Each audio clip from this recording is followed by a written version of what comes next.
સુરેન્દ્રનગરમાં કારના કાચ તોડી 3 લાખની રોકડ ઉપાડી ગયા તસ્કરો। ઘટના બની સુરેન્દ્રનગરમાં રિવરફ્રન્ટ પર।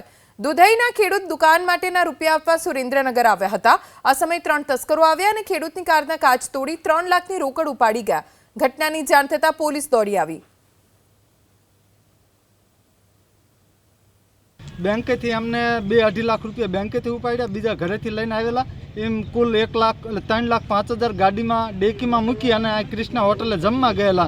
અહીંયાથી પાછા આવ્યા ત્યારે ગાડીના કાચ ફોડી અને ડેકીમાંથી ધોળા દિવસે ચોર પૈસા લઈ અને વયા ગયેલા હતા। તો અમને એવું લાગે છે કે પોલીસ તંત્ર જાણે કેમ ખાડે ગયું હોય એમ ધોળા દિવસે ચોરી થાય છે। તો આનું જલ્દીથી જલ્દી આ ચોરને પકડે અને આ ખેડૂત છે, ખેડૂતને જલ્દીથી જલ્દી 3,05,000 પાછા દેવરાવે। અમરેલી કલેક્ટર કચેરી જ્યાં એક વ્યક્તિ અર્ધનગ્ન હાલતમાં ધરણા પર બેસતા હડકંપ મચી ગયો। આ વ્યક્તિ સામાજિક કાર્યકર નાથાલાલ સુખડિયા છે, જેણે અમરેલીના પૂર્વ સાંસદ નારણ કાછડિયા સામે માંડ્યો છે મોરચો।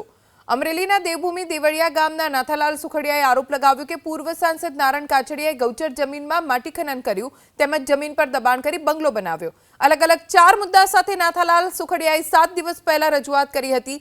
જો કાર્યવાહી નહીં કરવામાં આવે તો કલેક્ટર કચેરીમાં અર્ધનગ્ન હાલતમાં ધરણા પર બેસવાની ચીમકી ઉચ્ચારી હતી।